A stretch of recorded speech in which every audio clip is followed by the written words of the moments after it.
Radio voice of Sindh London जे सामीन खे सिक ऐं प्यार भरियो सलाम क़बूल हुजे। अॼु 25 मई 2018 जुमे जो ॾींहुं 9 रमज़ानुल मुबारक 1439 हिजरी।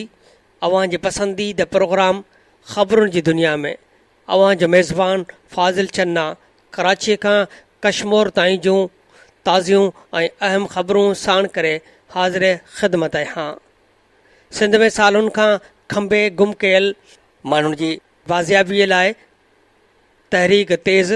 हैदराबाद में 72 कलाकनि जी बुख हड़ताल ऐं सिंध में वॾे पैमाने ते एहतजाज। मुख़्तलिफ़ अॻवाननि जा बयान। साफ़ी हीरालाल मीरवार खां खंभिजी वियो। सिंध में मुख़्तलिफ़ इलाइक़नि में बहा जा वाक़िया। मुतासिरनि जे मदद लाइ को बि न पहुतो। फाटा खे ख़ैबर पख्तूनख्वा में शामिल करण लाइ क़ौमी असेंबली बिल पास करे वरितो। सिंध असेंबली शेख अयास ऐं नुसरत भुट्टो यूनिवर्सिटियुनि समेत 8 बिल पास करे वरिता। निगरान वज़ीर आज़म ऐं वॾनि वज़ीरनि जे मुक़ररीअ वारो मामिलो 1.5 लाख जो शिकार। सऊदी अरब 100 पाकिस्तानियुनि खे मुल्क बदर करे छॾियो। अनवर सोहेल सियाल जे आगामे जी बुनियाद ते नाअहलीअ जी दरख़्वास्त दाख़िल। नेब जामशोरो में 10,000 एकड़ ज़मीन तां कब्ज़ो छॾाइण जी दावा। नवाज़ शरीफ़ नेब चेयरमैन खे नोटिस उमाणे छॾियो। शहदाद कोट कॉलेज जो प्रिंसिपाल हथियारबंदनि जे हमले में ज़ख़्मी। लाड़काणे वारे तक ते बिलावल ज़रदारी ऐं राशिद महमूद जो मुक़ाबिलो ऐं ईंदड़ चूंडुनि बाबति ख़बरूं। उरड़ीअ सबबि सिंध में वधीक 5 ॿारड़ा फौत। पाणीअ जी खोट ख़िलाफ़ एहतजाज समेत अहम ख़बरुनि सां गॾु सीनियर सहाफ़ी ऐं लेखिक आजिज़ जमालीअ जो कालम। उनवान आहे सियासतदान न सुधरंदा। अॼोके बुलेटिन में शामिल आहे।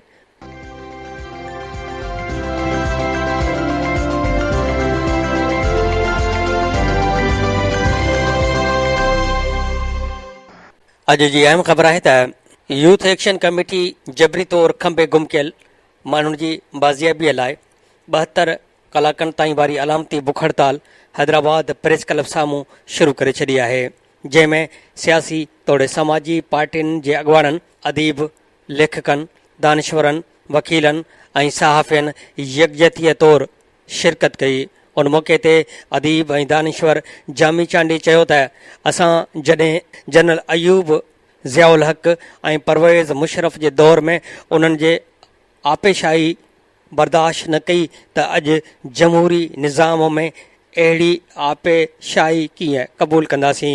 हिन वक़्तु जॾहिं सुप्रीम कोर्ट वॾी ताक़तवर आहे जो मुल्क जे चूंडियल वज़ीर अज़म खे लाहे सघे थी, पर इहा माण्हुनि जे खंभिजण ते कमज़ोर छो नज़र अची रही आहे। हिन चयो त अॼु 21वीं सदीअ में पखियुनि ऐं जानवरनि जा बि हक़ तस्लीम कया वञनि था, पर सिंध जे माण्हुनि खे खंबे गुम करणु ऐं चिचरियल लाश ॾियणु कीअं क़बूल करे सघजनि था।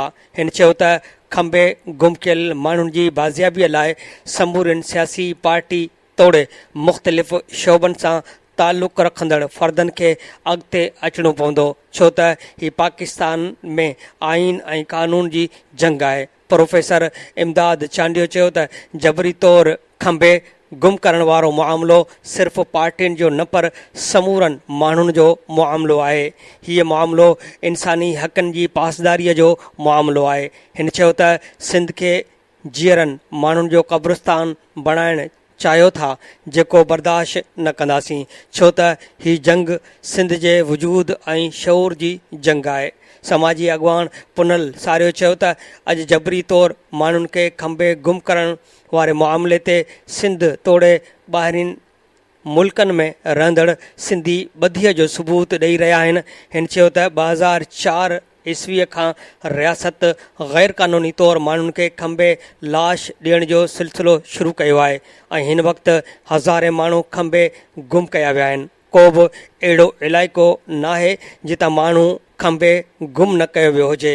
हिन चयो त 22 मई ते सिंध जे मिसिंग पर्सन जी बाज़ियाबीअ लाइ चिणग ॿरी, जंहिं दौरान कराची प्रेस क्लब ते वेठल नियाणियुनि ऐं माण्हुनि ते ॾंडा वसाया विया, जंहिं अमल जी आऊं मुज़मत करियां थो।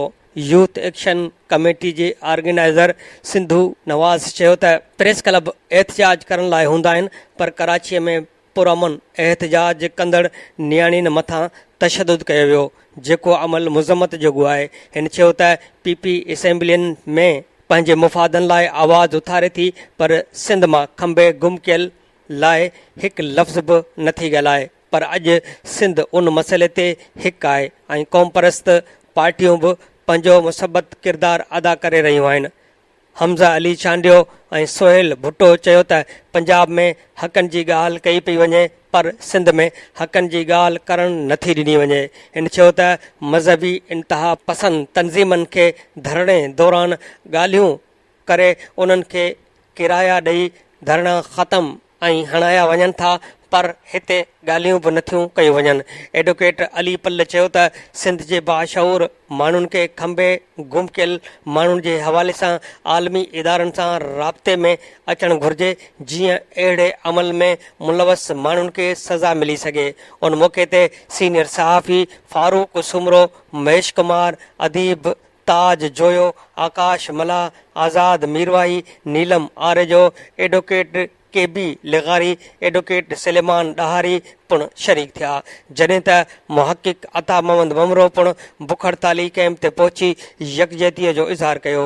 होॾां हैदराबाद प्रेस क्लब अॻियां यूथ एक्शन कमेटीअ पारां 72 कलाकनि लाइ रिथियल एहतजाजी कैंप में राति देर ताईं सियासी, समाजी ऐं मुख़्तलिफ़ तबक़नि सां तालुक़ रखंदड़ अॻवाननि ऐं माण्हुनि जी आमद जो सिलसिलो जारी हो। कैंप ते राति देर सां वेफ जो वफ़द, साइमा जैफरी, SUP जो वफ़द डॉक्टर दोदो मेरी जी क़यादत में पहुतो, जॾहिं त कैंप ते नौजवान रागी वकार मल्हा सुरनि जी वर्खा करे इनकलाबी गीत ॿुधाया। इस्लामाबाद ऐं कराची में क़ौमी कारकुननि ऐं सिंधी नियाणियुनि ते थियल तशदुद ऐं सिंध मां खंबे गुम कयल माण्हुनि जी आज़ादीअ लाइ सिंध यूनाइटेड यूथ फ्रंट ज़िले जामशोरो जे तरफ़ां मरकज़ी सदर शौकत ख़ासकेली जी अॻवाणीअ में CNG पंप खां नेशनल प्रेस क्लब जामशोरो ताईं पैदल लॉन्ग मार्च करे अलामती बुख हड़ताल कई वई, जंहिंमें जामशोरे जे क़ौमी कारकुननि, अदीबनि, शाइरनि, शागिर्दनि ऐं सुजाण धुरियुनि शिरकत कई। एहतजाज जी अॻवाणी सिंध यूनाइटेड पार्टी जे अॻवान मोहसन मल्हा, शौकत ख़ासकेली, मरकज़ी सदर सिंध यूनाइटेड यूथ फ्रंट अज़ीज़ लिगारी, यासिर बबूर, अली कुरैशी अॻवाणी कई, जॾहिं त सचवा जे कामरेड अमानुल्ला चांडियो, PP शहीद भुट्टो जे ज़ाहिद बबूर समेत सियासी, समाजी अॻवाननि शिरकत कई। एहतजाज में शरीक माण्हू उभ ॾारींदड़ नारेबाज़ी कंदे कराची ऐं इस्लामाबाद में सिंधी नियाणियुनि समेत सिंधी माण्हुनि ते तशदुद जी सख़्त लफ़्ज़नि में मुज़मत कंदे सिंध मां मुख़्तलिफ़ वक़्तनि ते खंबे गुम कयल माण्हुनि जी बाज़ियाबीअ जो मुतालबो कयो। मीरवा गोरचाणी में सहाफ़ी खुशहाल दास जो सौट मीरवा गोरचाणी प्रेस क्लब जो सीनियर नायब सदर, वकील ऐं पीपल्स पार्टी तहलके शुजाबाद जो इंफॉर्मेशन सेक्रेटरी हीरालाल खे संदसि दुकान 10 मेल मोरीअ तां नामालूम माण्हू खंबे खणी विया। वाक़े जी इतलाह मिलण ते वारसन कोट ग़ुलाम मोहम्मद थाणे ते पहुची वाक़े जी NC दाख़िल कराई आहे। मुग़वी हीरालाल जे भाउ हरजीलाल मेघवाड़ साफ़िन खे ॿुधाए त मुंहिंजो भाउ पंहिंजे दुकान ते वेठल हो त 2 वीगो गाॾियुनि में सवार नामालूम माण्हू ऐं कुझु पुलिस वर्दीअ में अहलकार आया ऐं मुंहिंजे भाउ खे खंबे गाॾी में विझी खणी विया। हिन चयो त जेकॾहिं मुंहिंजे भाउ ते करप्शन या ॿिया इल्ज़ाम आहिनि त खेसि अदालत में पेश कयो वञे। हिन चयो त वाक़े ख़िलाफ़ सिंध हाई कोर्ट में पिटीशन दाख़िल कराईंदासीं। हिन चयो त मुंहिंजे भाउ खे बाज़ियाब कराए इंसाफ़ कयो वञे। JUI सिंध जे सदर मौलाना राशिद महमूद सुमरो चयो आहे त जेकॾहिं मुल्क खे 70% रेवेन्यू ॾींदड़ सिंध खे पंजाब जे जबरी निज़ाम तहत हलाए सिंध जा हक़ फॿाया वेंदा त बग़ावत जूं ॻाल्हियूं थींदियूं। हैदराबाद प्रेस क्लब साम्हूं खंबे गुम कयलनि जी बाज़ियाबी लाइ लॻायल 72 कलाकनि वारी अलामती बुख हड़ताली कैंप ते यकजहतीअ तौरु शरीक थियण दौरान साफ़ियुनि सां ॻाल्हाईंदे हिन चयो त जॾहिं हिन बुख हड़ताली कैंप में शरीक थियण लाइ अची रहियो हुउसि त मूंखे बुख हड़ताली कैंप में शरीक न थियण लाइ सख़्तु दबाउ विधो वियो, पर आउं उन दबाउ वारी ज़ंजीरनि खे टोड़े हिते पहुतो आहियां। हिन चयो त सिंध वसीलनि सां मालामाल आहे, सिंध खे पंहिंजा हक़ नथा ॾिना वञनि। जेकॾहिं सिंध जा वसीला सिंध ते ख़र्च थियनि त सिंध जो हिकु फ़र्द बि ॿाहिरीं मुल्क कमाइण लाइ न वेंदो ऐं अरब सिंध में कमाइण लाइ ईंदा। हिन चयो त सिंध खे हक़ ॾियण त परे जी ॻाल्हि आहे, पर हक़ जी ॻाल्हि कंदड़नि खे खंबे गुम कयो वञे थो। सिंध खे गोलियुनि मां परूण लाश ॾिना वञनि था। पंहिंजे बाबा जो मुंहुं ॾिसण लाइ धीअरूं तड़पी रहियूं आहिनि। जेकॾहिं धीअरूं वालिद जी बाज़ियाबीअ जो मुतालबो कनि थियूं त उन्हनि जा कपिड़ा फाड़िया वञनि था ऐं मथे तां रओ लाथो वञे थो। हिन चयो त सिंधी क़ौम ग़ैरती क़ौम आहे ऐं पाकिस्तान ज़िंदाबाद जो नारो हणी असां हक़नि जो तहफ़ुज़ करणु चाहियूं था, पर उन नारे जो इहो मतिलबु न आहे त अवी पंजाब जो जबरी निज़ाम असां मथां लागू कयो। हिन चयो त रियासती इदारनि खे पंहिंजी पॉलिसियुनि ते नज़र विझणी पवंदी, छो त हिकु तरफ़ रियासती पॉलिसियुनि जे करे मंज़ूर पश्तीन निकितो आहे त ॿिए तरफ़ सिंधी क़ौम सरापा एहतजाज आहे।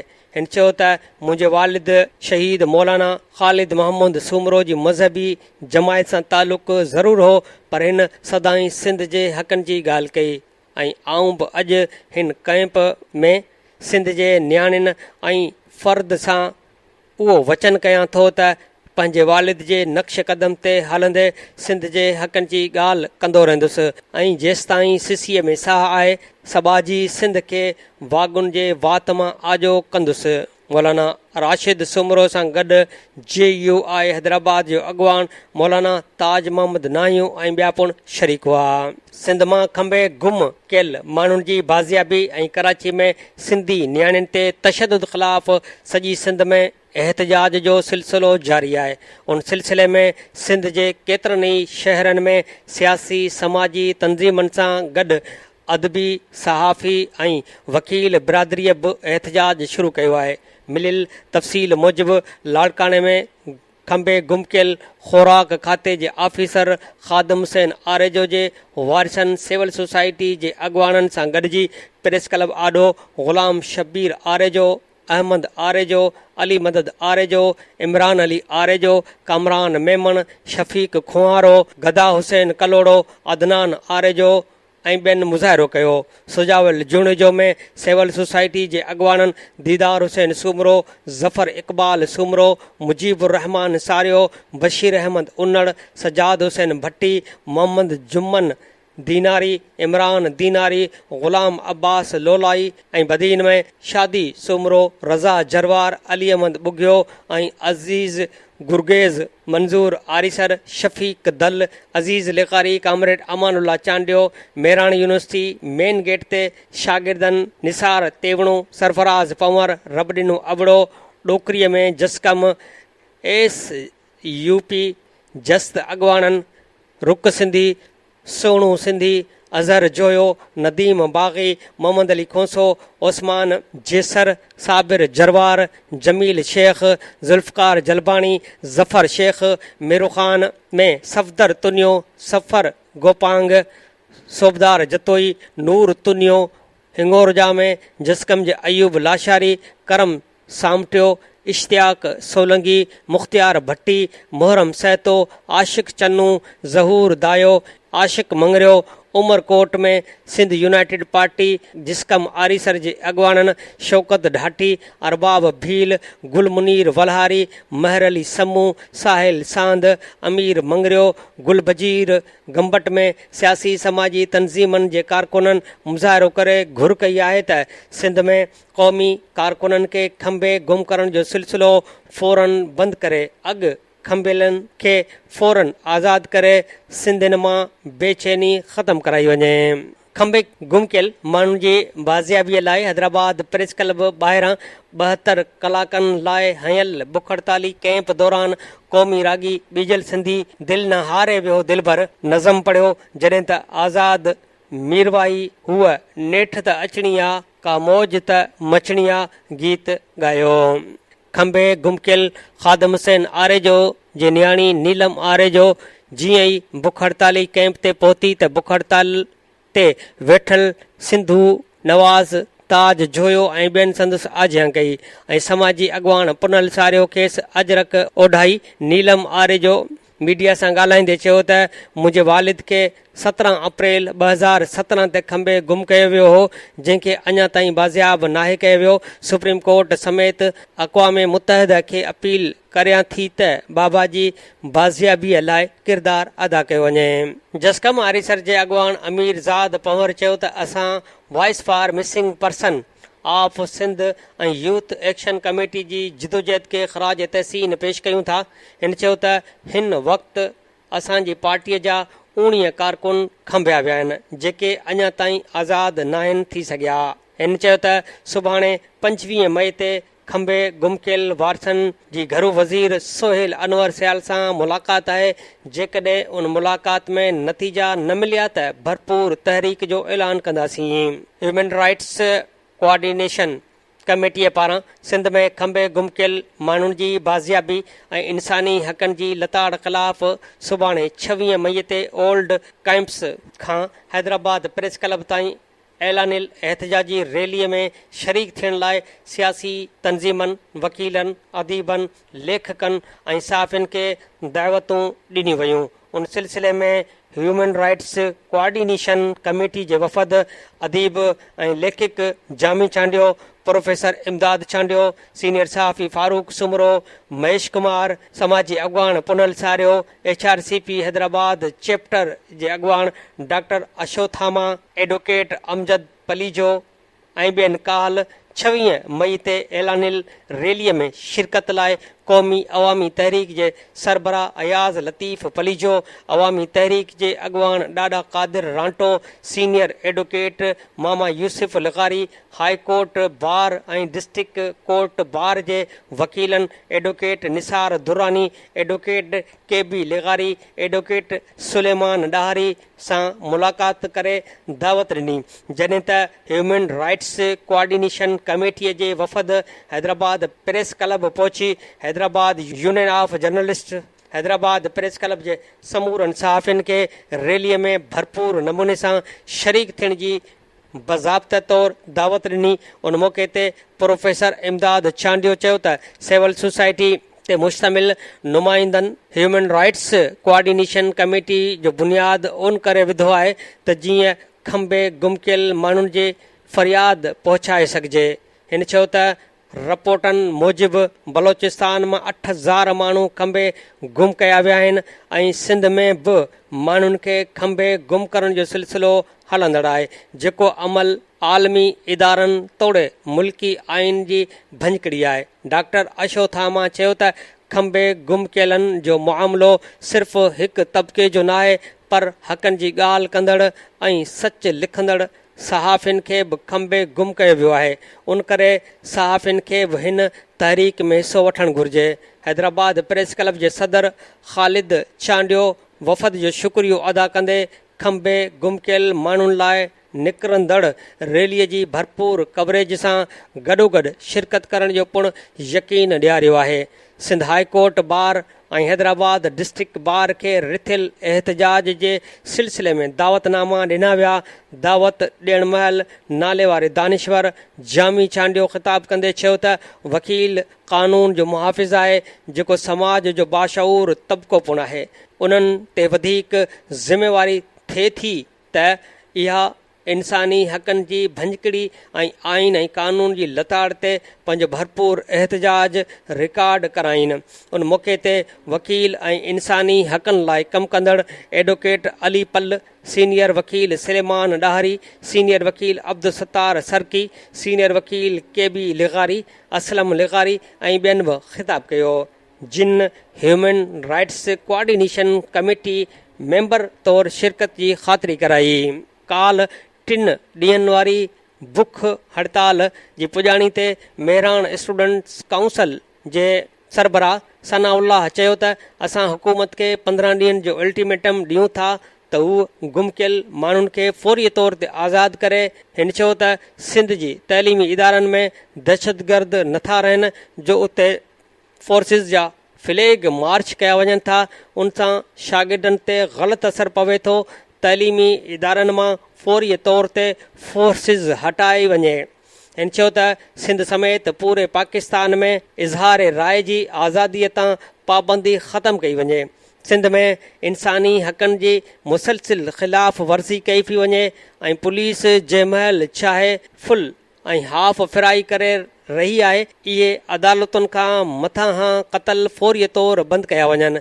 हिन चयो त जेकॾहिं माण्हू गुम कया विया आहिनि उन्हनि ते केस आहिनि त पोइ आइन मूजिबि कोर्टुनि में पेश करे खेसि केस हलाया वञनि। हिन चयो त असां हिकु सर्च कमेटी क़ाइमु करे रहिया आहियूं जेका ॾिसंदी त मुतालबनि ते अमल थियो आहे या न। जेकॾहिं अमल न थियो त पोइ असां कराची खां लखे माण्हू वठी पार्लियामेंट हाउस आॾो पहुचंदासीं।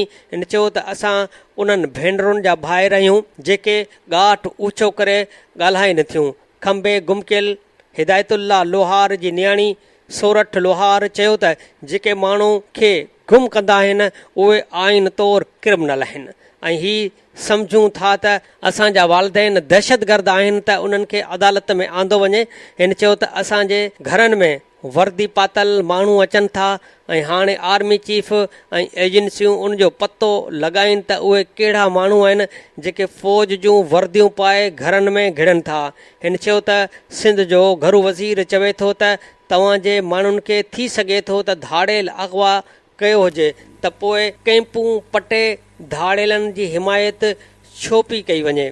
अब्दुल्ला आरेजो जी नियाणी तनवीर आरेजो चयो त मुंहिंजो बाबा 14 महीननि खां गुम आहे ऐं मुसलसिल टॉर्चर बर्दाश्त करे रहियो आहे। हिन चयो त रियासत असां सां ॻाल्हाए ऐं ॿुधाए त असांजा माण्हू कहिड़े ॾोह में खयां विया आहिनि। हिन चयो त असांखे तहफ़ुज़ ॾियणु रियासत जो कमु आहे ऐं असांजे माण्हुनि खे अदालत में पेश कयो वञे। अवामी वर्कर्स पार्टी जे कामरेड ऐं लेखक आसिम सजाद चयो त हाणे असांखे सोचणो पवंदो त हिन एहतजाज खे अॻिते कीअं वधाइजे। हिन चयो त जमहूरियत ऐं मुहज़ब समाज में त अहिड़े क़िस्म जूं शयूं बर्दाश्त ई न थींदियूं आहिनि, पर हिते खंबे गुम कयलनि लाइ दलील ॾिना वेंदा आहिनि। पश्तून स्टूडेंट्स इस्लामिक यूनिवर्सिटी जे वकास अहमद चयो त असां सभई हिक ॿिए सां गॾु आहियूं, जेको बि एहतजाज कंदो असां उन सां गॾु आहियूं। उन मौक़े ते कासिम सोढर वकार मरी बलोच स्टूडेंट ऑर्गेनाइज़ेशन जे अॻवान अब्दुल रब पुण ख़िताब कयो, जॾहिं त अॻवान इस्लामाबाद मां काफ़िले जी सूरत में हैदराबाद जे एहतजाज में शिरकत करण जो पिणु ऐलान कयो। जीअं सिंध महाज़ जे चेयरमैन रियास चांडियो हैदराबाद प्रेस क्लब वटि 72 कलाकनि ताईं लॻल बुख हड़ताली कैंप ते पहुची यकजहतीअ जो इज़हार कयो। उन दौरान हिन सहाफ़ियुनि सां ॻाल्हि ॿोल कंदे चयो त सिंध मां सालुनि खां खंबे गुम कयल माण्हुनि खे अदालत में पेश नथो कयो वञे। उन्हनि लाइ पुरअमन एहतजाज कंदड़नि ते तशदुद कयो वञे थो ऐं कैंपूं हणंदड़नि जूं कैंपूं ढाहियूं वञनि थियूं। हिन चयो त पंजाब जे माण्हुनि खे खंबे अदालत में पेश कयो वञे थो ऐं सिंध जे माण्हुनि खे खंबे गुम कयो वञे थो, जेको ॿिटो कानून असांखे मंज़ूरु न आहे। हिन चयो त जेकॾहिं खंबे गुम कयल कंहिं माण्हूअ मथां को इल्ज़ाम आहे त उनखे अदालत में पेश कयो वञे। अहम सुर्ख़ी आहे त सिंध में पाणीअ खोट वारे मसइले ते वज़ीर आज़म चयो आहे त सिंध में पाणी खोट वारे मसइले ते CCI जो इजलास सॾायो वेंदो। वज़ीर आज़म पाणी खोट जो नोटिस वरितो। अरसा सां नज़रसानीअ लाइ ॻाल्हाइण जी ख़ातिरी पाणी मामले ते का ज़्यादती थी रही आहे त CCI में मामिलो खणी अचो। शाहिद ख़ाकान अब्बासी ख़दशनि बैदि मामले जी जांच कई आहे। मुल्क में पाणीअ जो मसइलो ॾुखियो आहे। अञा सूबाई हुकूमतूं 4 ॾींहं आहिनि ऐं CCI जी गॾिजाणी रखण लाइ तयारु आहियां। पंजाब जा 2 फ्लड कैनाल हली रहिया आहिनि, उहे बंदि थींदा त उहो पाणी सूबनि खे मिलंदो। यूसुफ टालपुर चयो आहे त अरसा अप्रैल खां पाणी वहायो, जंहिंमें बि सिंध खे घटि पाणी मिलियो। ख़बर आहे त परॾेही मामलनि वारे कमेटीअ खे ब्रीफिंग ॾींदे अमरीकी परॾेही वज़ीर माइक पोम्पियोडो चयो त अफ़गानिस्तान में अमुन जो दारोमदार दहशतगर्दनि जे पनाह गाहुनि जे ख़ात्मे बाबति पाकिस्तान जी आमादगी ते आहे। पाकिस्तान पनाह गाहुनि ऐं दहशतगर्दनि ते भड़काइण वारनि ख़िलाफ़ कार्रवाई करे। कमेटी मेंबर डाना रोबरा बाशर चयो त डॉक्टर शकील आफ़रीदी जी आज़ादीअ ताईं पाकिस्तान जी इमदाद बंदि कई वञे। माइक पोम्पियो चयो त हू शकील आफ़रीदी जी आज़ादी जे हवाले सां कमु करे रहियो आहे, पर उन कोशिश में हींअर ताईं नाकाम वियो आहे। शकील आफ़रीदी वारो मामिलो तमामु घणो अहम आहे। हिन चयो त 2017 जे भेट में हिन साल पाकिस्तान खे तमामु घटि फंड जारी कया आहिनि। रहियल रक़म बाबति जाइज़ो वरितो पियो वञे। माइक पोम्पियो चयो त पाकिस्तान में अमरीकी सफ़ारतकारनि सां ख़राब सलूक कयो पियो वञे। पाकिस्तान में अमरीकी परॾेही अहलकारनि सां ख़राब वर्ताव कयो पियो वञे। सफ़ारतखाने ऐं कौंसल खाननि में कमु कंदड़ अमरीकी अहलकारनि सां बि पाकिस्तानी हुकूमत सुठो वर्ताव न पई करे। उन मसइले खे हल करणो पवंदो। अहम सुर्ख़ी आहे त काल्ह क़ौमी असेंबलीअ जो उहो इजलास स्पीकर अयाज़ सादिक जी सदारत में थियो। इजलास में वफ़ाक़ जी इंतिज़ाम हेठि हलंदड़ फाटा खे 31 आइनी तरमीम ज़रिए ख़ैबर पख्तूनख्वा में ज़िम करण जी मंज़ूरी ॾिनी वई। इहा आइनी तरमीम क़ौमी असेंबली में क़ानून वारे वफ़ाक़ी वज़ीर चौधरी महमूद बशीर वर्क पेश कई।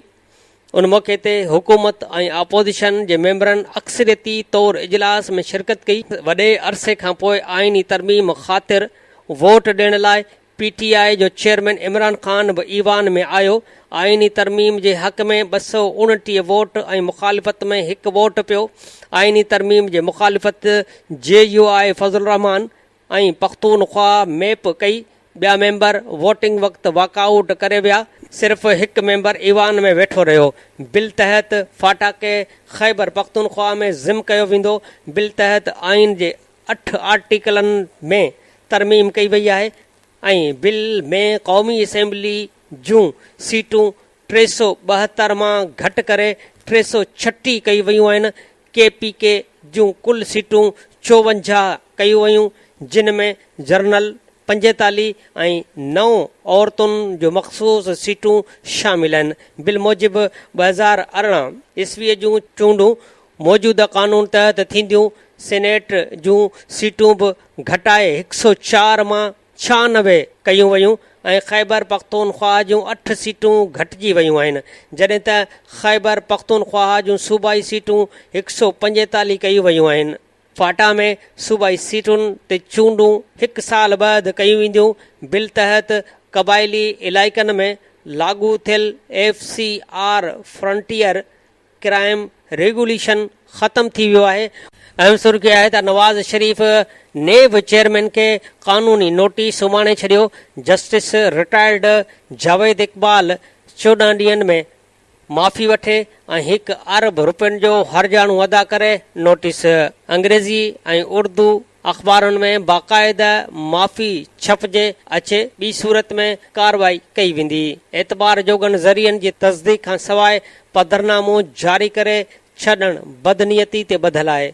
नोटिस में अॻूणे वज़ीर आज़म चेयरमैन नेब जे लॻायल इल्ज़ामनि खे वक़्त खां अॻु धांधली करार ॾिनो। अहम ख़बर आहे त काल्ह सिंध असेंबलीअ में सिंध में हुकूमत 8 बिल पास कराए छॾिया। ताज़ो सिंध जे गवर्नर मोहम्मद ज़ुबैर तरफ़ां मुख़्तलिफ़ एतिराज़ लॻाए वापसि कयल 4 बिल ॿीहर पास कया विया। Nusrat Bhutto women university Sukkur bill 2018 ऐं शेख अयाज़ यूनिवर्सिटी शिकारपुर बिल 2018 ते गवर्नर साॻियां एतिराज़ कया हुआ त यूनिवर्सिटी में VC रजिस्ट्रार ऐं सिंडिकेट जे चेयरमैन समेत मेंबरनि जी मुक़ररी जा इख़्तियार वॾे वज़ीर खे न ॾिना वञनि, पर हुकूमत गवर्नर जे एतिराज़नि खे रद्द कंदे सिंध काबीना जे मंज़ूरीअ खां पोइ ॿीहर बिल सिंध असेंबलीअ मां पास कराया विया। मुख़ालिफ़ धुर ख़ासि तौरु MQM उन्हनि बिल जी हिमायत न कई। उनखां सवाइ गवर्नर तरफ़ां ख़ैरपुर मेडिकल कॉलेज जे मुलाज़िमनि खे पको करण जो बिल 2018 बि एतिराज़ लॻाए वापसि कयो हुयो। गवर्नर जो मौक़िफ़ो त बिल में इहा वज़ाहत नाहे कई वई त इहे मुलाज़िम कॾहिं भर्ती थिया ऐं उन्हनि में कहिड़ा कहिड़ा मुलाज़िम आहिनि। गवर्नर मूजिबि कंहिं बि मेडिकल यूनिवर्सिटीअ में ग्रेड 11 खां मथे जा मुलाज़िम ऐं ऑफिसर क़ानून तौरु कमीशन इम्तिहान ज़रिए भर्ती थियणु घुरिजनि, पर हुकूमत सभिनी ऑफिसरनि खे बि सिधीअ रीति मुस्तक़िल करे रही आहे, जेको अमल क़ानूनी नाहे। उन बिल जी मुख़ालिफ़ धुर ख़ासि तौरु फे लीग जे MPA शहरयार महर मुख़ालिफ़त कंदे चयो त हुकूमत सियासी भर्तियूं पई करे इलेक्शन वेझो ईंदे उन क़िस्म जा बिल पास कराइण जो मतिलबु हमदर्दियूं हासिल करणु आहे। वेंदे वेंदे अहिड़ा फ़ैसिला न कयो। जवाब में पार्लियामानी मामलनि वारे वज़ीर निसार खोड़े चयो त 2018 में को बि मुलाज़िम भर्ती न थियो आहे। सभु मेरिट ते भर्तियूं थियल आहिनि। 85 मुलाज़िमनि ऐं ग्रेड 11 ऐं उनखां मथे जा 10 या 15 मुलाज़िम हूंदा। बाद में गवर्नर सां गॾु मुख़ालिफ़ धुर जा बि एतिराज़ रद्द कंदे बिल ॿीहर पास कयो वियो। जॾहिं त 8हों बिल ज़ियाउद्दीन यूनिवर्सिटी इम्तिहानी बोर्ड बिल 2018 अक्सरियत राय सां पास थियो। मुख़ालिफ़ धुर तरफ़ां मुख़ालिफ़त कई वई। मुख़ालिफ़ धुर अॻवान ख़्वाजा इज़हारुल हसन चयो त ज़ियाउद्दीन यूनिवर्सिटी बोर्ड ठाहे तव्हां समूरनि कॉलेजनि खे ज़बरदस्ती उन सां इल्हाक़ कराईंदा। घणा इम्तिहानी बोर्ड सुठी ॻाल्हि नाहे। तव्हां सरकारी बोर्ड सां ज़्यादती करे रहिया आहियो। इस्पतालूं, रोड ऐं स्कूल ठीके ते ॾियण खां पोइ हाणे तइलीमी बोर्ड बि तव्हां ठीके ते ॾेई रहिया आहियो। जवाब में निसार खोड़े चयो त सरकारी तइलीमी बोर्ड ख़िलाफ़ ई हमेशह शिकायतूं ईंदियूं आहिनि। कॾहिं बि ख़ानगी तइलीमी बोर्ड लाइ शिकायतूं नाहिनि ईंदियूं। सरकारी बोर्ड जा सर्टिफिकेट उछलाया वेंदा आहिनि। उन्हनि खे नौकरी नाहे मिलंदी। जेकॾहिं हिकु मयारी तइलीम बोर्ड ठही पियो त उन ते एतिराज़ न कयो वञे। हिन वधीक चयो त ख़ानगी तइलीमी बोर्ड अॻी मौजूदु आहिनि। इहा का नई ॻाल्हि न आहे। बाद में बिल अक्सरियत राय सां पास कयो वियो। मुख़ालिफ़ धुर तरफ़ां उन जी मुख़ालिफ़त कई वई। ख़बर आहे त सिंध जे घरू खाते वारे वज़ीर सोहेल अनवर सियाल ख़िलाफ़ आगामी जे बुनियाद ते सिंध हाई कोर्ट में पिटीशन दाख़िल कई वई आहे, जंहिंमें मौक़िफ़ इख़्तियार कयो वियो आहे त सोहेल अनवर सियाल वटि परॾेही कंपनीअ जो आगामो आहे, जंहिंजी हू पघार बि वठंदो रहियो आहे। उन करे खेसि 2018 जे चूंडनि में हिसो वठण खां रोकियो वञे। सूबाई घरू वज़ीर ख़िलाफ़ इहा दरख़्वास्त अलाह बख़्श अबड़े दाख़िल कराई आहे। होॾां सूबाई घरू वज़ीर सोहेल अनवर सियाल सिंध असेंबली इजलास खां अॻु मीडिया सां ॻाल्हाईंदे चयो आहे त मुंहिंजे आगामे जूं ख़बरूं बेबुनियाद आहिनि। 3 भेरा वज़ाहत करे चुको आहियां त उन्हनि ख़बरुनि में का बि सदाकत न आहे। मुंहिंजे असासनि में मुंहिंजो आगामो डिक्लेयर आहे। मूं इल्ज़ाम लॻाईंदड़नि जे ख़िलाफ़ पिटीशन दाख़िल करे छॾी आहे। स्पीकर सिंध असेंबली ख़िलाफ़ ग़लति प्रोपगेंडा सोशल मीडिया ते साज़िश कई पई वञे। मुख़ालिफ़ साज़िशूं करे रहिया आहिनि। मुख़ालिफ़नि जी प्रोपगेंडा कमु न ईंदी, इहे नाकाम थी वेंदा। हिन चयो त 2018 जे चूंडनि में कामयाब थी ॾेखारींदुसि। अहम सुर्खियात सिंध जे निगरान वॾे वज़ीर लाइ इतफ़ाक़ न थी सघियो। अॼु ताईं इतफ़ाक़ न थियण ते मामिलो पार्लियामेंटी कमेटी ॾांहुं हलियो वेंदो। कमेटी में इतफ़ाक़ न थियण ते इलेक्शन कमीशन मामले खे हल कंदी। अहम सुर्खियात सऊदी अरब 100 पाकिस्तानियुनि खे डिपोर्ट करे छॾियो। गैर क़ानूनी तरसिल पाकिस्तानियुनि खे सज़ा मुकमल थियण बैदि डिपोर्ट कयो वियो।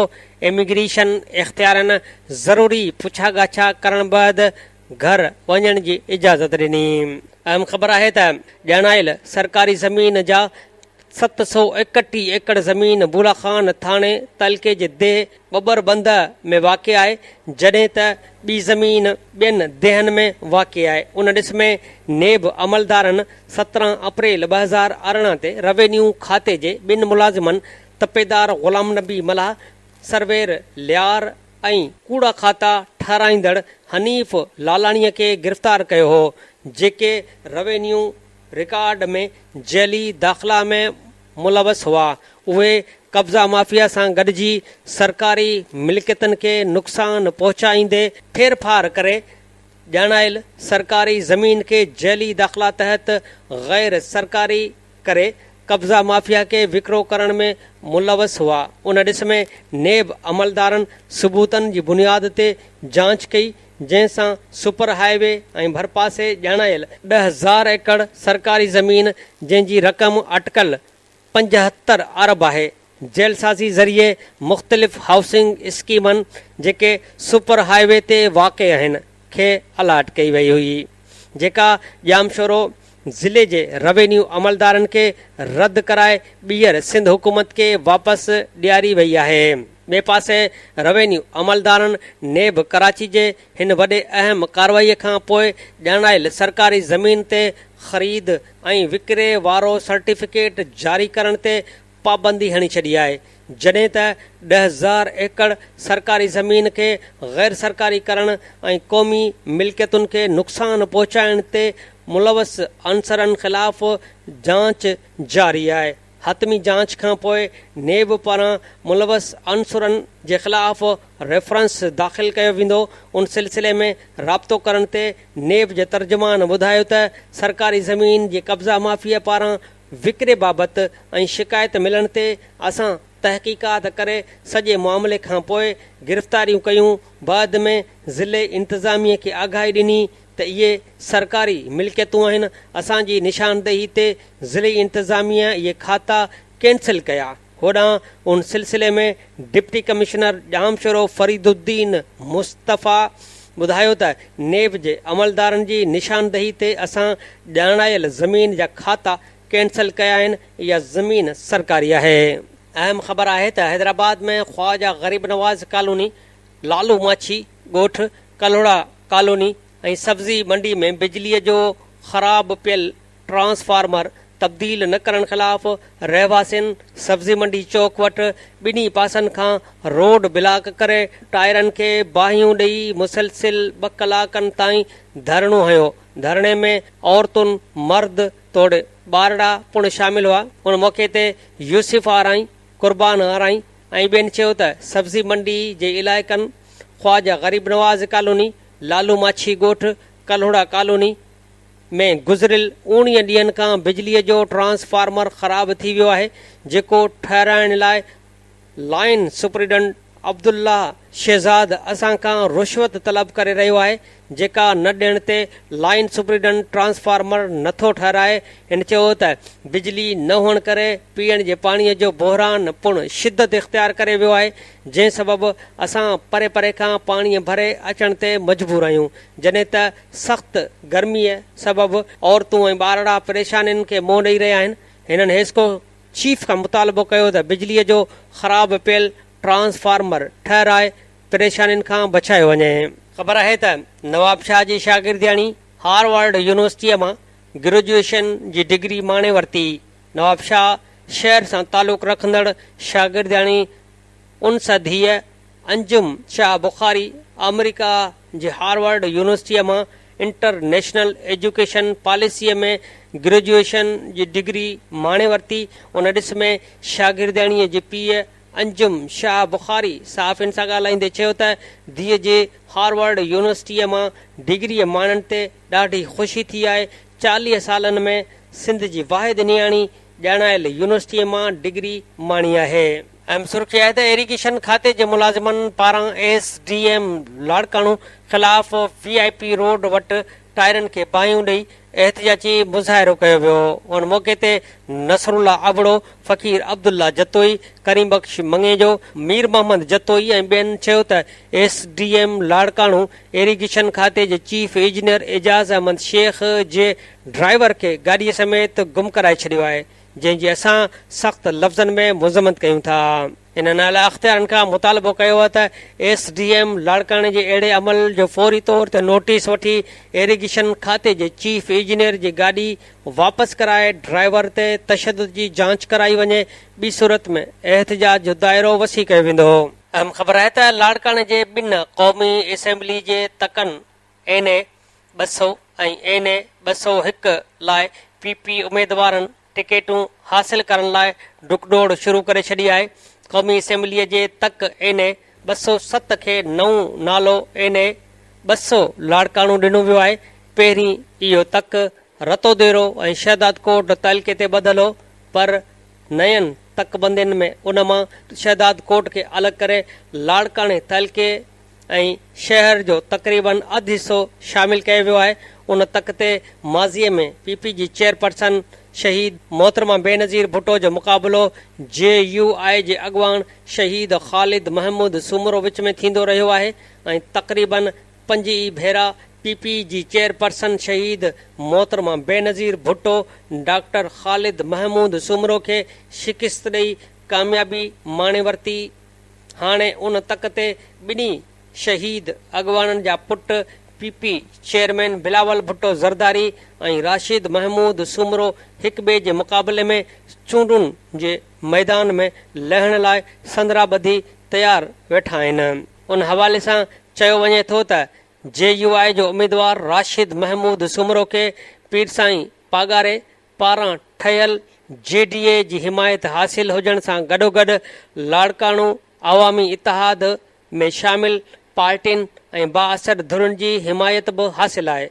उन हवाले सां उहो बि चयो पियो वञे त जेकॾहिं JUI उन तक ते बिलावल भुट्टो ज़रदारी जे मुक़ाबले में PTI अॻवान मुमताज़ भुट्टो जी हिमायत हासिल करण में कामयाब थी वञे थी त इहो 100% इम्कान बि आहे त राशिद महमूद सुमरो इहा हिमायत हासिल बि करे वठंदो, छाकाणि त JUI मुमताज़ भुट्टो PP जे मुक़ाबले में ठाहियल लाड़काणो अवामी इतिहाद में शामिल आहिनि ऐं रतोदेरो जे सूबाई तक ते PTI पारां उम्मीदवार अमीर बख़्श भुट्टो जे JUI पारां पंहिंजो उम्मीदवार आणण बजाए अमीर बख़्श ख़ान भुट्टो जी मुकमल हिमायत जो फ़ैसिलो कयो वियो आहे।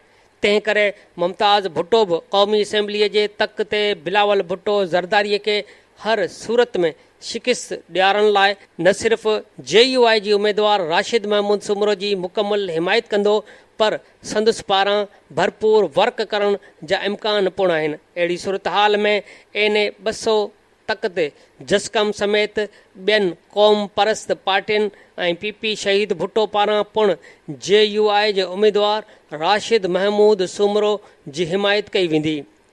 जंहिंखां पोइ क़ौमी असेंबली जे तक एन 200 रतोदेरो लाड़काणो ते PP जे चेयरमैन बिलावल भुट्टो ज़रदारी ऐं JUI सूबाई सेक्रेटरी जनरल राशिद महमूद सुमरो जे विच में दू बदू मुक़ाबिलो थींदो।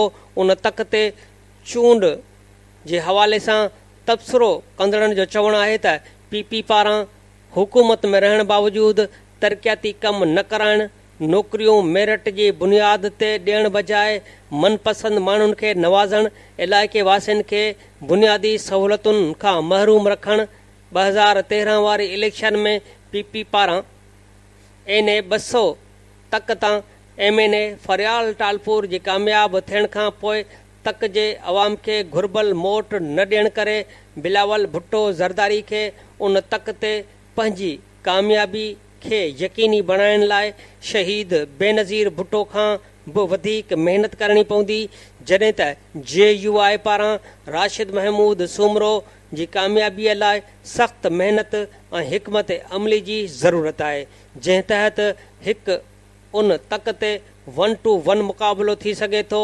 होॾां एन 200 जे तक ते JUI अॻवान राशिद महमूद सुमरो जो कवरिंग उम्मीदवार संदसि भाउ नासिर महमूद सुमरो ऐं बिलावल भुट्टो जो कवरिंग उम्मीदवार तौरु फरियाल टालपुर जो फार्म भरायो वेंदो। अहम ख़बर आहे त उबावड़ो लॻ ॻोठ आरब मलक में उरुड़ीअ विघे 3 ॿार फौत थी विया।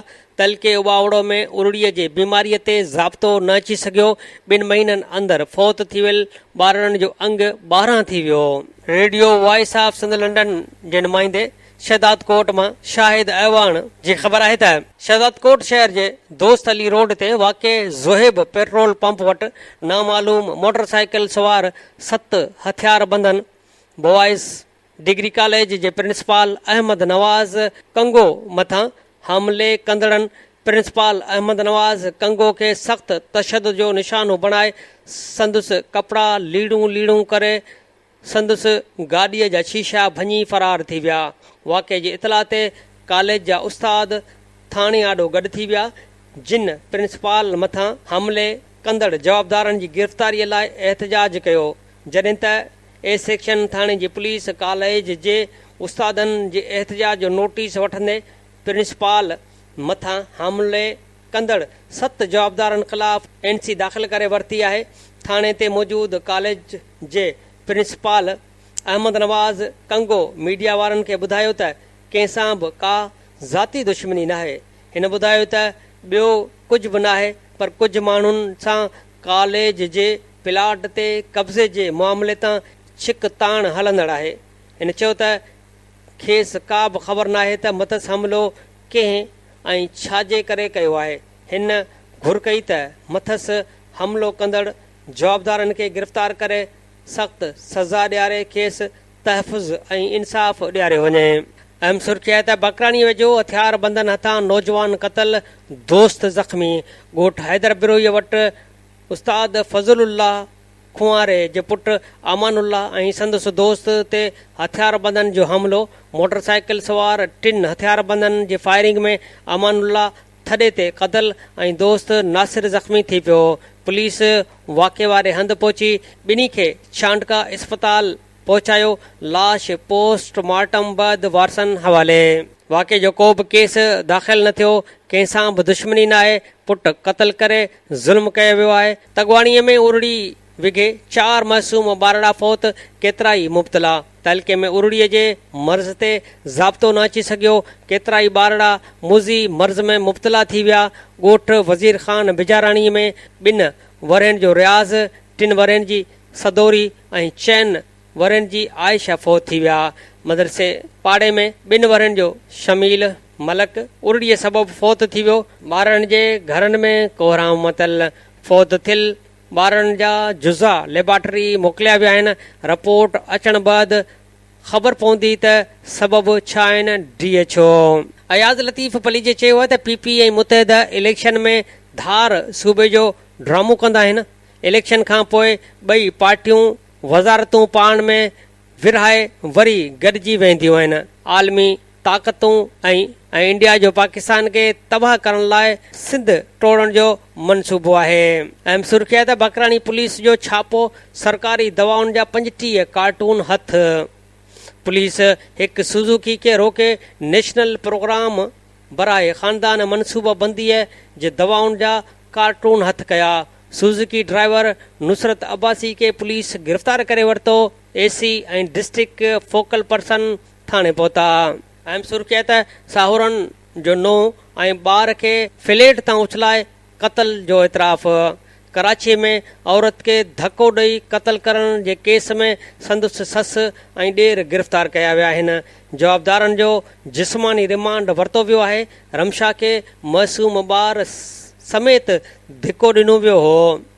रमशा फौत थियण खां अॻु बयानु ॾिनो त खेसि ससु ऐं ॾेर फ्लैट तां धिको ॾिनो आहे। रिज़वान ऐं रमशा जे प्यार परणे ते ख़ुशि न हुआसीं, रोज़ जहिड़ो थींदो हो। जवाबदार अहम सुर्खी आहे त नओं देरो में गुम थियल भाउ भेण न मिलिया, पुलिस मफ़रूज़ा जोड़ण लॻी। खेड़ावासी पोरित तारिक नारे जो जी नियाणी काइनात ऐं 2.5 वरनि जो नूर 2 ॾींहं गुज़रण बावजूदु न मिलिया। लेडी पुलिस एहलकारनि ऐं ॿारड़नि जे वारसनि औरतुनि जो पाड़े जे घरनि में सर्च को बि ॾस पतो न मिली सघियो। SSP लाड़काणू DSP नवदेरो जी अॻुवाणीअ में टीम जोड़े वरिती। ॿारड़नि खे हथ करण जो टास्क ॾिनो वियो। अहम सुर्खी आहे त चोहीअ में इमदादी कणक में करप्शन, रेवेन्यू ऑफिस जो घेराव, धरणो, एहतियाती मुज़ाहिरो। काछे जे डुकार सटिल यूनियन काउंसिलनि छन्नी, शाह हसन, सावड़ो, टंडो रहीम ख़ान जा रहवासी नज़र अंदाज़ कया विया। इमदादी कणक मुतासिरनि बदिरां बासरनि में विरहण ख़िलाफ़ मुतासिरनि मुख़्तियारकार ऑफिस जो घेराव कयो ऐं नारेबाज़ी कई। मुतासिरनि मुख़्तियारकार ऑफिस खां एहतिजाजी रैली कढी प्रेस क्लब आॾो पहुची टायरनि खे बाहियूं ॾेई दादू रोड ब्लॉक करे धरणो हणी वेही रहिया। मुज़ाहिरनि जो चवणो हो त 2 हफ़्तनि खां ॾटा ॾिना पिया वञनि, असांजा नाला लिस्ट मां कढे बासरनि ऐं मनपसंदनि खे कणिक ॾिनी पई वञे।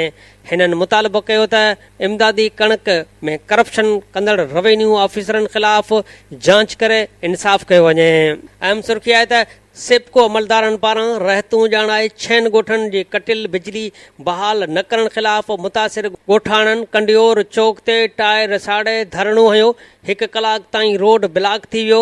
सिपको राधण जे अमलदारनि रहतूं ॼाणाए 6 ॻोठनि बख़्श झतियाल, मिठू झतियाल, मोहम्मद सिद्दीक़ गन, बाबल ख़ान कलोड़ो, शेर मोहम्मद चांडियो ऐं कंडियोर जे कटियल बिजली 1 हफ़्ते खां बहाल न थियण ख़िलाफ़ गर्मी जे तपायल मछरियल ॻोठाणनि मेहड़ राधण रोड जे कंडियोरो चौक ते टायर साड़े निठण उस में धरणो हणी एसडीओ ख़िलाफ़ सख़्त नारेबाज़ी कई।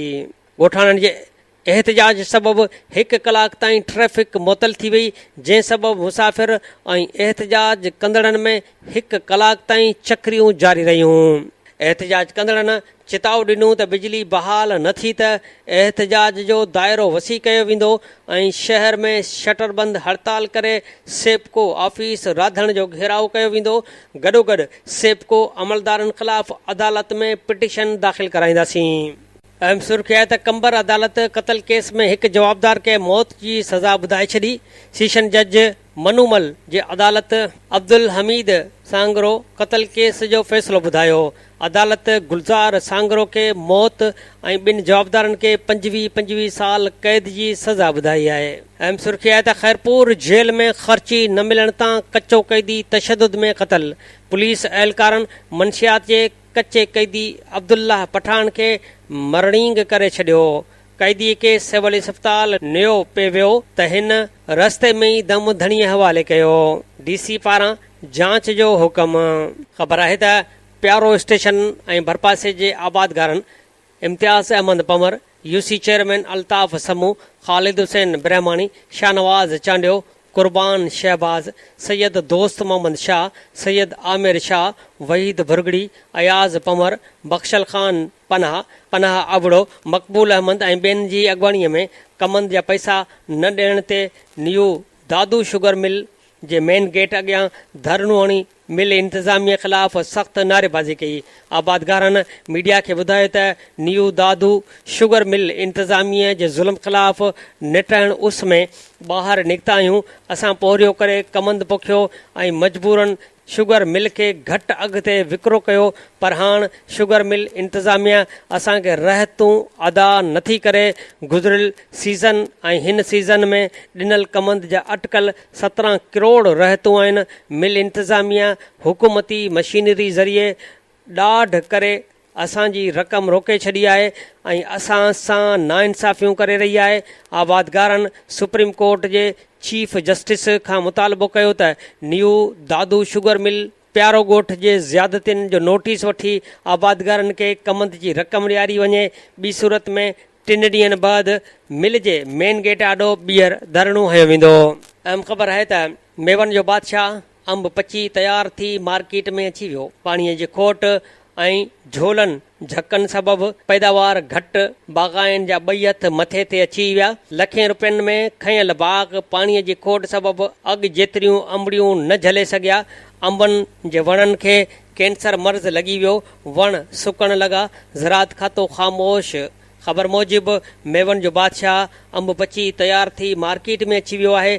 ज़िले सांगड़ ऐं भरपासे पीरूमल, कंडियारी, कंडी, वाटर, गजरी, रावतियाणी ऐं गणग बंगलो ऐं ॿियनि इलाइक़नि में 100 एकड़नि ते अंबनि जा बाग़ पोखियल आहिनि, जिन में अंबनि जूं केतिरियूं ई जिन्सूं लंगड़ो, चौसो, वांगणपली, अनवर टोल, 12 मासी समेत ॿिया केतिरा ई अंबनि जा क़िस्म आहिनि, पर बादशाह जिन्स सिंधड़ी आहे।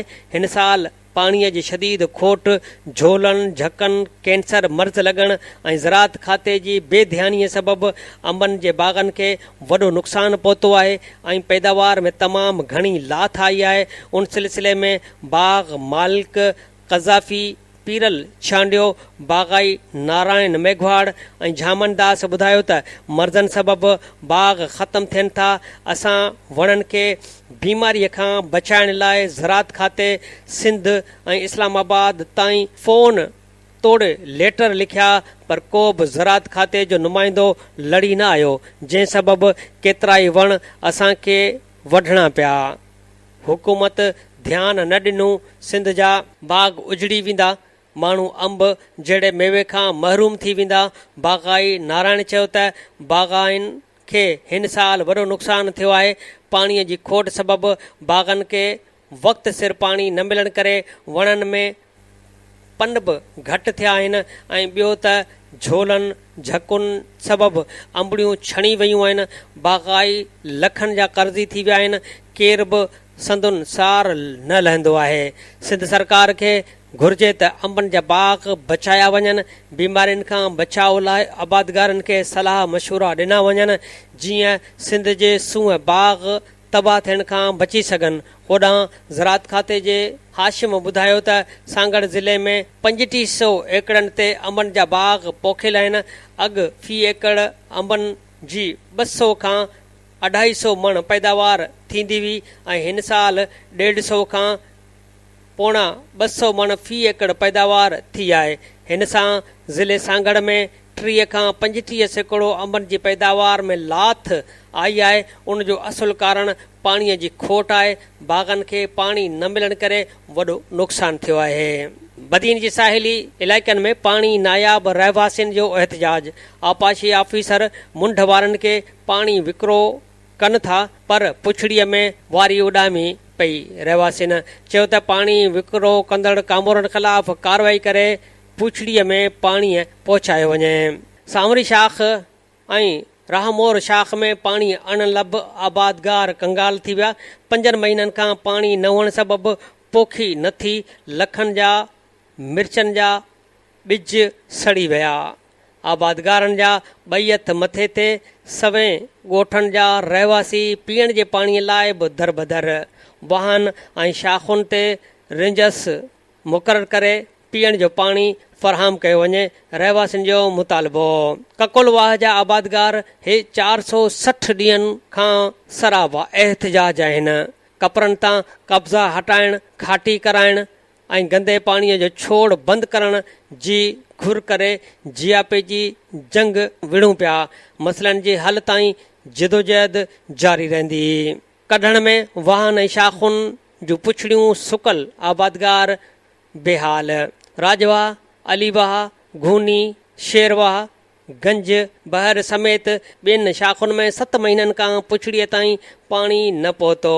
वारे जो पाणी मुंड जा बाअसर आबादगार आपाशी अमले सां गठजोड़ करे चोरी करण लॻा।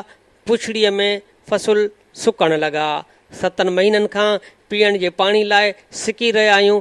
ॾुकार वारी हालति आहे। आला अख़्तियारूं इंसाफ़ कनि ऐं आबादगारनि खे पुछड़ीअ ताईं पाणी पहुचाइनि। ख़्वाहिशात ते लॻल लिफ्ट मशीनूं आपाशी अमलदारनि हटराए छॾियूं। वाटर कोर्स नंबर 8 RD 62 तरफ़ां लिफ्ट मशीनूं लॻाइण ते अमलदार पहुची विया, जिन लिफ्ट मशीनूं हटायूं। मठोर ऐं गिरोड शरीफ़ जा शहरी रमज़ान महीने में बि पाणीअ ढुक लाइ तड़पण लॻा। हिननि मुतालबो कयो त ख़्वाहिशात ते ऐं पिथोरो ऐं गिरोड शरीफ़ जे शहरनि खे पीअण जो पाणी रसायो वञे। अहम ख़बर आहे त हलंदड़ माली साल 2017-18 दौरान मोबाइल फ़ोन ॿाहिरां घुराइण में 18.56 सैकड़ो जो इज़ाफ़ो थियो आहे। शुमारियात खाते पाकिस्तान जे अंगनि अखरनि मुताबिक़ हलंदड़ माली साल जी शुरूआती 10 महीननि में जुलाई खां अप्रैल दौरान मोबाइल फ़ोन जे इम्पोर्ट 678.6 मिलियन डॉलरनि ताईं वधी वई, जॾहिं त गुज़िरियल माली साल जे साॻी अरसे दौरान मोबाइल फ़ोन जे इम्पोर्ट 572.38 मिलियन डॉलरनि ताईं रिकॉर्ड कई वई हुई। अंगनि अखरनि मूजिबि अहिड़ीअ तरह गुज़िरियल माली साल जे भेट में हलंदड़ माली साल जे पहिरीं 10 महीननि में मोबाइल फ़ोन जे इम्पोर्ट में 18.56% इज़ाफ़ो रिकॉर्ड थियो आहे। Radio voice of Sindh London जे प्रोग्राम ख़बरुनि जी दुनिया में अॼु जूं अहम ऐं ख़ासि ख़बरूं अवां जे समातुनि जे नज़र कयूंसीं। Radio voice of Sindh London जे प्रोग्राम ख़बरुनि जी दुनिया में अॼु अवां जे समातुनि जे नज़र कंदा था हलूं। अॼु जो अहम चूंड कालम तहरीर कयो आहे आजिज़ जमाली। उन जो उनवान आहे सियासतदान कोन सुधरंदा। आजिज़ जमाली पंहिंजे कालम में लिखे थो त अब्दुल सत्तार ईदी हिकु दरवेश सिफ़्त माण्हू हो ऐं चवंदो हो ज़िंदगीअ जो सॼो मज़ो ई फ़क़ीरी में आहे। मूं संदसि किताब कोन पढ़ियो आहे, पर किताब में इहा ॻाल्हि बि लिखियलु आहे जेका हिन पाण मूंखे काफ़ी साल अॻु खारादर जे एधी मर्कज़ में ॿुधाई हुई। संदसि चवण हो त खेसि 2 भेरा मुल्क जो सरबराह बणाइण जी आछ कई वई हुई, पर हिन चयो त संदसि सियासत सां को बि वास्तो कोन्हे। मौलाना अब्दुल सत्तार ईदीअ खे 2 भेरा मोहतरमा बेनज़ीर भुट्टो जी सरकार ढाइण लाइ आछ कई वई। हिकु भेरे जनरल असलम बेग जे दौर में साणसि मुलाक़ात कंदड़ सगारे इदारे जे अहम माण्हूअ खेसि चयो त अव्हां तयारी करियो त अव्हां जी चीफ साहब जनरल असलम बेग सां मुलाक़ात करायूं ऐं मौजूदा हुकूमत ख़तमु करे अव्हां जी क़यादत में साल 1.5 जी सरकार क़ाइमु करियूं। मोहतरमा बेनज़ीर भुट्टो तॾहिं वज़ीर आज़म हुई। साल खनि मस गुज़रियो हो जो इस्टेब्लिशमेंट सोचणु शुरू कयो त खेसि हटाइणो आहे। अब्दुल सत्तार ईदीअ ॿुधायो त 2 भेरे जनरल हमीद गुल इमरान ख़ान खे वठी आयो ऐं उहो फार्मूलो ॿुधायो त अव्हां ईदी अॻियां अचो त इनकलाब आणियो। अव्हां ऐं इमरान ख़ान गॾिजी इस्लामी इनकलाब आणियो। इहो बेनज़ीर भुट्टो जो पोयों दौरु हो जॾहिं कराचीअ में दहशतगर्दीअ चोट ते हुई। अब्दुल सत्तार ईदीअ जनरल हमीद गुल जो फार्मूलो त न मञियो, पर पोइ ईदी साहब जो कराचीअ में जीअण आज़ाब थी वियो हो, जंहिं सबबु हू नाराज़ थी लंडन हलियो वियो हो ऐं उते किताब लिखियाई। मथी ॻाल्हि बि संदसि आतम कहाणीअ में लिखियलु आहे। उन्हनि ॿिन्ही दौरनि में मुल्क जे सगारियुनि धुरियुनि बेनज़ीर भुट्टो जी सरकार खे ख़तमु करायो ऐं सरकार ख़तमु कराइण में सियासी चहिरो मियां नवाज़ शरीफ़ जो हो। 1990 में बेनज़ीर सरकार जे ख़ात्मे खां पोइ नवाज़ शरीफ़ वज़ीर आज़म बणियो ऐं 1996 में बि बेनज़ीर हुकूमत ख़तमु थियण खां पोइ नवाज़ शरीफ़ वज़ीर आज़म बणियो। बेनज़ीर जे पहिरीं सरकार जे ख़ात्मे लाइ ग़ुलाम मुस्तफ़ा जतोई ऐं ॿी हुकूमत ख़तमु करण लाइ फारूक लिग़ारीअ खे इस्तेमालु कयो वियो। इहे ॿई ज़ुल्फ़कार अली भुट्टो जा साथी हुआ जेके बाद में ज़ुल्फ़कार अली भुट्टो जे नियाणीअ ख़िलाफ़ु इस्तेमालु थिया। ग़ुलाम मुस्तफ़ा जतोईअ खे इस्तेमालु करे इस्लामी जमहूरी इत्तेहाद IGI ठाहियो वियो। उन IGI लाइ मेरान बैंक मां रक़मनि जी वंड विर्छ थी। मेरान बैंक जो स्कैंडल असुल में IGI स्कैंडल आहे जेको पोइ असगर ख़ान केस जे नाले सां मशहूरु थियो, छो त असगर ख़ान सुप्रीम कोर्ट में IGI करप्शन स्कैंडल जो केस दाख़िल कयो, जंहिं सबबु हीउ केस मंज़र आम ते आयो। अॼुकल्ह मुल्क में ॿीहर असगर ख़ान केस बहस हेठि आहे ऐं FIA हिन केस बाबति फ़ौज जे अॻूणे सरबराह जनरल असलम बेग ऐं ISI जे अॻूणे सरबराह जनरल असद दुरानीअ जा बयान रिकॉर्ड कया आहिनि। जनरल असद दुरानी अॻु बि सुप्रीम कोर्ट में इहो इतराफ़ करे चुको आहे त मेरान बैंक स्कैंडल ऐं सियासतदाननि में पैसा विराइण जो कम में ISI जो सियासी सेल शामिल रहियो आहे। मेरान बैंक स्कैंडल जे मुख्य किरदारु यूनिस हबीब बि माज़ीअ में इहो इतराफ़ कयो त सियासतदाननि में हिननि ISI जे चवण ते पैसा विराया। IGI स्कैंडल में बेनज़ीर मुख़ालिफ़ समूरनि सियासी ऐं मज़हबी धुरियुनि में रक़मूं विरायूं वयूं हुयूं त जीअं उहे सभु गॾिजी मोहतरमा जी हुकूमत ख़िलाफ़ किरदारु अदा कनि। बेनज़ीर भुट्टो जो उहो बयान बि रिकॉर्ड ते आहे त संदसि हुकूमत ढाइण लाइ उसामा बिन लादन खां बि पैसा वरिता विया हुआ ऐं तालिबान खां बि मदद वरिती वई हुई। इस्लामी जमहूरी इतिहाद IJI में इहे सभु धुरियूं शामिल हुयूं जेके बाद में 1990 में ठहंदड़ IJI जे सरकार जो हिसो हुयूं। उनमें जमायत इस्लामी, जमियत उलमा इस्लाम, MQM, मुस्लिम लीग फंक्शनल, ग़ुलाम मुस्तफ़ा जतोई समेत पीपल्स पार्टीअ खे छॾे वेंदड़ कुझु सियासतदान शामिल हुआ। उन ज़माने में जाम सादिक अलीअ खे सिंध जो वॾो वज़ीर बणायो वियो हो। मेरान बैंक जे रक़मनि मां मुस्तफ़ीद थींदड़नि में ग़ुलाम मुस्तफ़ा जतोई, पीर पागारो, शाह मर्दान शाह, जाम सादिक अली, अल्ताफ़ हुसैन ऐं ॿिया केतिरा ई नाला शामिल आहिनि। हिननि ॻाल्हियुनि ऐं असर ख़ान केस मां इहा ॻाल्हि त साबित थिए थी त बेनज़ीर भुट्टो जी सरकार ढाइण लाइ IJI ठाहियो वियो। IJI जे अॻुवाणनि खे पैसा ॾियण लाइ मेरान बैंक ठाही वई। यूनिस हबीब खे उन लाइ इस्तेमालु कयो वियो। पर ॻाल्हि इहा नाहे पाकिस्तान जे सियासी तारीख़ हुकूमत ढाइण लाइ ठहंदड़ समूरा इतिहाद मशकूक आहिनि। उन्हनि समूरनि इतिहादनि पुठियां इस्टेब्लिशमेंट पैसो लॻायो। जमहूरी हुकूमतुनि जो ख़ात्मो आणे बाद में मनपसंदि हुकूमतूं आंदियूं।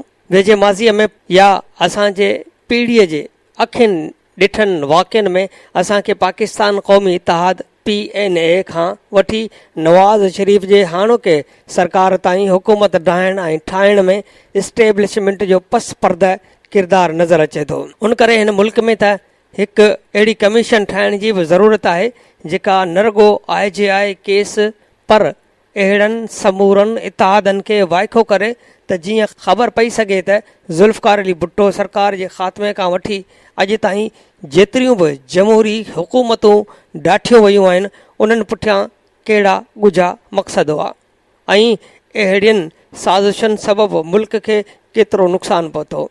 ॿी अहम ॻाल्हि त आख़िर मुल्क जा पंहिंजा ई इदारा पंहिंजे ई मुल्क में हुकूमतूं ढाइण जो कुधो कमु छो था कनि? छा उन पुठियां मुल्क जो गॾियल मुफ़ाद शामिल आहे या माण्हुनि जा के अहिड़ा इनफ़रादी मक़सद आहिनि? मुल्क में ट्रुथ कमीशन ठाहिण जो वाइदो कयो वियो हो, उन ते अमल करे ॾेखारियो त सच ज़ाहिर थी सघे थो।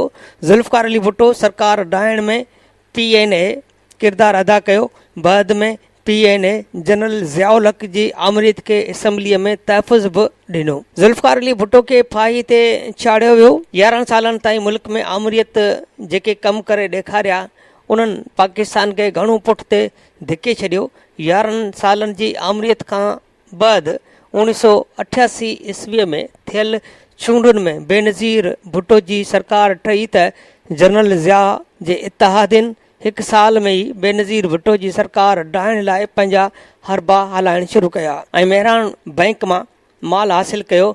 उन बुनियाद ते नवाज़ शरीफ़ जी पोइ सरकार ठही। इहा ॻाल्हि यादि रखण जहिड़ी आहे त उन ई सरकार में सिंध अंदरि ऑपरेशन शुरू कयो वियो। कराची खां वठी कश्मीर ताईं हिकु ऑपरेशन हलियो। कराचीअ जूं हालतूं सरकार जे कंट्रोल मां निकिरी वयूं। एतिरे क़दुरु जो जनाहपुर ठाहिण जा नक्शा मिलिया जंहिंखां पोइ ख़ुदि फ़ौज खे कराचीअ में ऑपरेशन करणो पियो। MQM जे पेट मां हिकु ॿी MQM जो जनमु थियो। नेठि सरकार जो ख़तमु थी वई। 1993 ईस्वीअ में ॿीहर चूंडूं थियूं ऐं 1996 में इहा सरकार ख़तमु थी। 1997 में ॿीहर नवाज़ शरीफ़ वज़ीर आज़म बणियो पर अक्टूबर 1999 ईस्वीअ में खेसि घर भेड़ो कयो वियो। हिननि समूरियुनि हुकूमतुनि जे ख़ात्मे पुठियां असगर ख़ान केस जहिड़ा किरदार मौजूदु आहिनि। बल्कि मुल्क में अॼुकल्ह जेको कुझु थी रहियो आहे उन में बि अहिड़ा ई किरदार मौजूदु आहिनि। इन क़िस्म जा किरदार कॾहिं बि नज़र न ईंदा आहिनि। उन्हनि खे नज़र न ईंदड़ किरदार चई सघिजे थो। अॼुकल्ह नॉन स्टेट एक्ट्रेस जो घणो इस्तेमालु थिए पियो पर ही सरकारूं ढाहिण में त स्टेट एक्ट्रेस रियासती अदाकार नचंदे हंबोछियूं हणंदे नज़र अचनि पिया। कुझु आसानी अदालतुनि पैदा कई आहे त कुझु समाजी मीडिया। उन करे हाणे इहे किरदार आम माण्हूअ खे बि सम्झ में अचणु लॻा आहिनि। अहिड़ा स्टेट एक्ट्रेस IJI खां वठी पाकिस्तान डेमोक्रेटिक अलायंस या सिंध डेमोक्रेट अलायंस SDA ताईं नज़र आया। अहिड़ा स्टेट एक्ट्रेस MMA या पीपल्स पार्टी पेट्रियाट ठहण वक़्तु बि नज़र आया। नवाज़ शरीफ़ जी हाणोकी सरकार ठहण खां पोइ असांखे आङुर खॼण जा इशारा बि मिलिया त एम्पायर जे आङुर खॼण जो इंतज़ार बि कयो वियो। पार्लियामेंट आॾो धरणा बि लॻा, ख़लाई मख़लूक जो ओसीड़ो बि थींदो रहियो।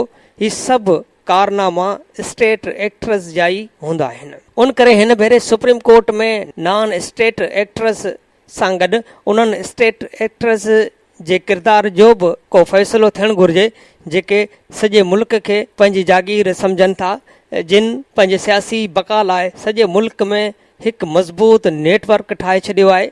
उन नेटवर्क में ज़िंदगीअ जो हर शोबो शामिलु आहे, हर कारोबार शामिलु आहे। उन करे स्टेट एक्ट्रेस जो केरु कुझु बि नथो बिगाड़े सघे। संदुनि हिमायत में सॼे मुल्क में तरह तरह जा माण्हू निकिरी था अचनि, संदुनि हक़ में मुज़ाहिरा शुरू थी था वञनि, पर इहे हर दौर में आय जे आय ठाहिण लाइ कोशिशनि में हूंदा आहिनि। हिन भेरे बि नई आय जे आय ठाहिण लाइ कोशिश थी रही आहे। हिन भेरे नवाज़ शरीफ़ ख़िलाफ़ आय जे आय ठही सघे थो। आय जे आय जो रस्तो ॾींदड़ नवाज़ शरीफ़ पाण बि नए आय जे आय जो शिकार बणिजी सघे थो। मुस्लिम लीग नून ऐं पीपुल्स पार्टी ॿई निशानो बणिजी सघनि थियूं, छो त संदुनि ख़राब कारकर्दगी सबबु ख़लाई मख़लूक खां बेज़ार आहे, जंहिं सबबु ख़लाई मख़लूक जो कमु सवलो थी रहियो आहे। सियासतदाननि खे सुधरण लाइ मिलियल टाइम जॾहिं पास थी वञे थो त पोइ सियासतदाननि सां उहो कुझु ई थींदो आहे जेको अॼुकल्ह नवाज़ शरीफ़ सां थी रहियो आहे। माज़ीअ में मोहतरमा बेनज़ीर भुट्टो सां ईअं ई थियो, आसिफ़ ज़रदारीअ सां बि ईअं ई थियो। मुल्क जा सियासतदान न सुधरिया त शायदि ईअं ई थींदो रहंदो ऐं असगर ख़ान केस जो को वॾो फ़ाइदो न पवंदो। Radio voice of Sindh London जे प्रोग्राम ख़बरुनि जी दुनिया में अॼु जो अहम ऐं चूंड कालम जेको तहरीर कयो हुयो आजिज़ जमाली, उनवान हुयो सियासतदान कोन सुधरंदा, अवां जे समातुनि जे नज़र कयोसीं। प्रोग्राम ख़बरुनि जी दुनिया रोज़ानो सुबुह जो 7:30 वॻे, मंझंदि जो 12:30 ते ऐं शाम जो 7 वॻे नशर कयो वेंदो आहे। ॿुधण न विसारींदा। प्रोग्राम जे हवाले सां पंहिंजा कमेंट्स ऐं राया असांजी हिन ईमेल ते ॾींदा। ईमेल आहे info@radiovoiceofsindh.com। तव्हांजे रायनि ऐं कमेंट्स जो इंतज़ारु रहंदो। हाणे radio voice of Sindh London जे प्रोग्राम ख़बरुनि जी दुनिया जो वक़्तु पुॼाणीअ ते पहुतो। वरी ॿिए बुलेटिन में हाज़िर थींदासीं। ओसि ताईं फाज़िल चना खे ॾींदा इजाज़त। अल्लाह निगहबान।